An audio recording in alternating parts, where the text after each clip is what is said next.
Por otra parte, ya no hay ranas que entonces había. Desde todo en el campo se cura con productos químicos y con la presencia en su hábitat del cangrejo americano. Su número se ha reducido notablemente y todos aquellos que quieran degustarla han de conformarse con el congelado y el extranjero del cangrejo americano. Pajareros. Esta lucha diaria por ganarse el jornal también estaba el pajarero. Incluso los raneros en invierno abandonaban su ganado para dedicarse a los pájaros. Zorzales, gorriatos, yerberas, trigueras o tórtolas eran objeto de sus capturas. En las prácticas más habituales del pajarero se usaban costillas y redes. La caza con costillas, una tablilla con un arco provisto de un alambre y un muelle, necesitaba de un reclamo acorde con el lugar, el tiempo y el propósito de la caza. De tal manera que para la caza, en la siembra se colocaba un grano de trigo, en el olivar se ponía una aceituna, y en el tiempo de hacer los gorriatos, el nido se utilizaba una pluma.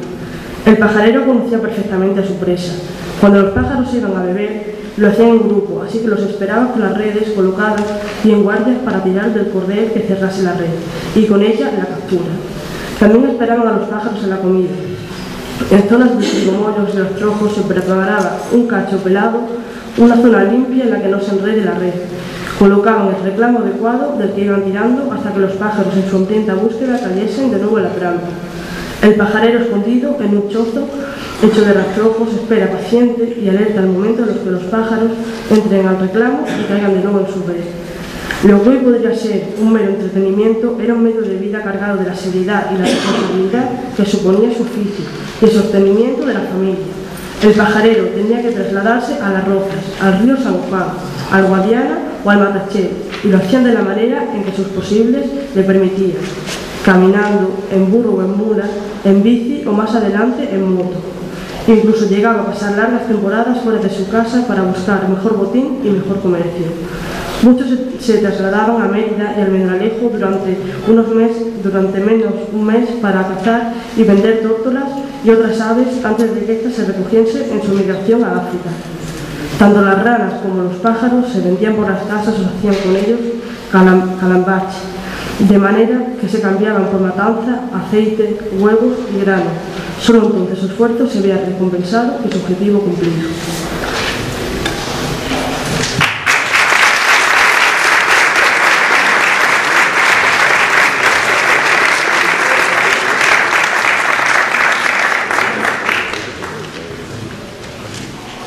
Hemos querido reservar unos momentos de este acto para recordar con afecto y reconocimiento a Ángel Campos Pámpano, precursor e impulsor de los talleres literarios, poeta, traductor y amigo que nos dejó recientemente y a quien Manuel Acedo, integrante del taller de Badajoz y alumno suyo, dedicará su intervención. Nos sumamos a este sencillo homenaje rememorándolo a través del legado de su poesía.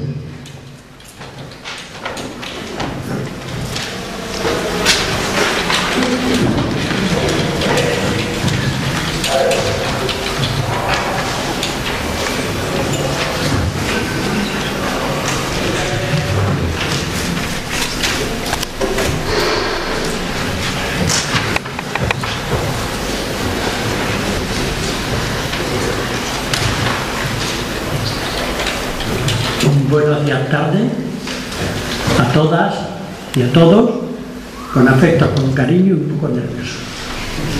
La actuación mía va a consistir en hablar un poco sobre Ángel Campos, después sobre una revista que se publicó el último año que estuvo con nosotros, también una dedicatoria que me hizo en uno de sus libros, La voz en espiral, porque creo que merece leerse, y posteriormente un poema suyo.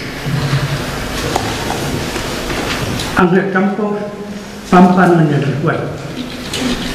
Yo soy Manuel Acedo Guerrero, que se ha dicho ya, rozando ya los 77 años, alumno del taller del relato y de la poesía de la Universidad Popular de Badajoz, pero yo vivo en Talavera la Real por exigencia de mi insoportable condición de pueblerino. Corría el año 1998 cuando mi hija María José me informó que en Badajoz se desarrollaría durante el otoño un curso de poesía. Indagué, solicité, me admitieron y desde entonces estoy y estaré hasta que el dinosaurio se despierte. Me dijo que el profesor sería Ángel Campos Pampa, del cual yo había oído hablar, pero al cual yo no conocía.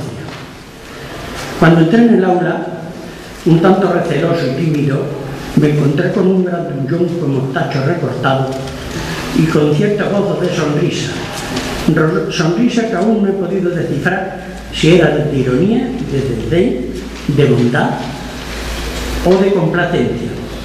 Me tendió la mano, dándome la bienvenida con cálido afecto, pero con seriedad. En los primeros momentos le estuve observando como cualquier escolar.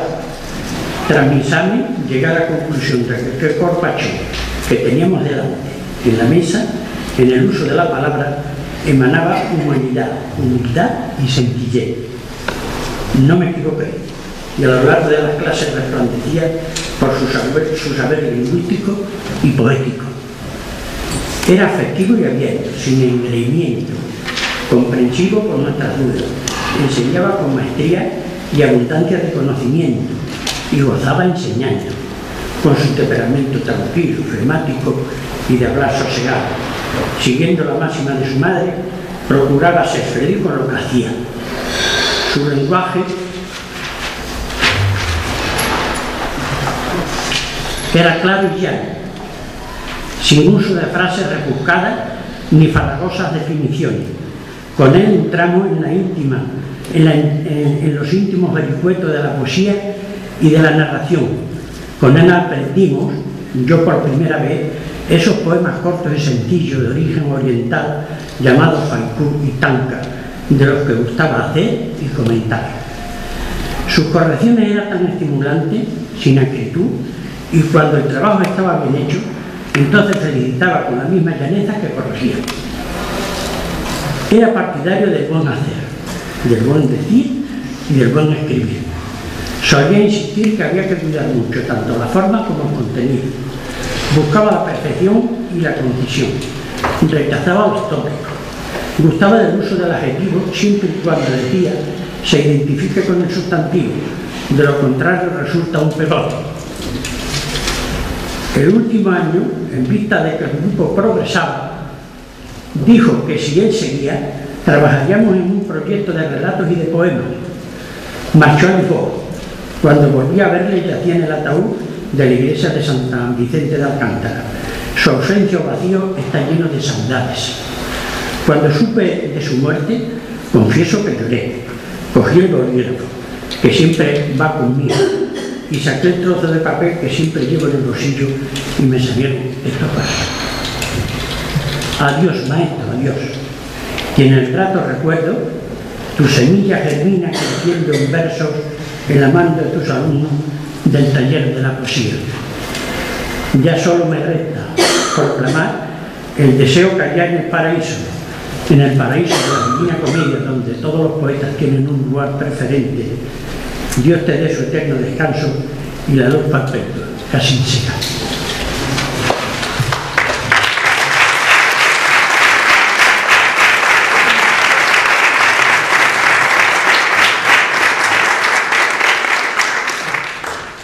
Después voy a exhibir una revista, no sé si algunos de los que participaron en ella que hicimos, pero la traigo a cuento porque colaboró también colaboró Isabel, la profesora de ahora, y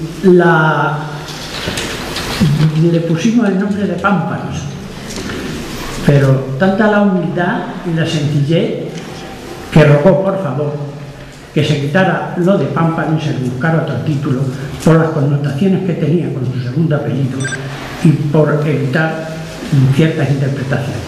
Y entonces esa revista salió con el nombre de Sarmiento. Y aquí en esta revista está el poema que voy a leer después. Pero antes quiero, esto es uno de sus libros, La Bohemia Espiral, que me lo dedicó, y quiero leer la dedicatoria, porque a mi juicio es que baja de la altura del profesor y se coloca a la altura del alumno. Dice: la voz en espiral es para mi amigo Manuel, que tuvo la paciencia de escucharme y yo el placer de leer durante tantos días. Con el abrazo de Ángel Campos, primavera del 99. Y por fin doy lectura al poema de la voz en espiral en los distintos apartados que tiene, en la voz abandonada donde quiera, el séptimo. A veces solo un gesto es suficiente para salvar el día, y escribir tal vez es ese gesto que prolonga el latido de los pulsos hasta la sed secreta de los párpados. Escribir tal vez sea extraviarse en el canto más oscuro, en la memoria extrema de la noche adentro, donde el hombre llora su derrota, la forma del cansancio, el cuerpo del amor que ya no reconoce. Escribir tal vez sea comparecer ante los otros, con los ojos más limpios, indefensos, y vaciar las manos, sin despertar la voz, y respirar con sosiego bajo el agua. No hay otro modo de mirar las cosas sin perderlas del todo. Gracias.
A continuación, damos paso a la intervención de una alumna participante en el taller literario de Navalmoral de la Mata, que nos leerá una de sus composiciones publicadas en la antología.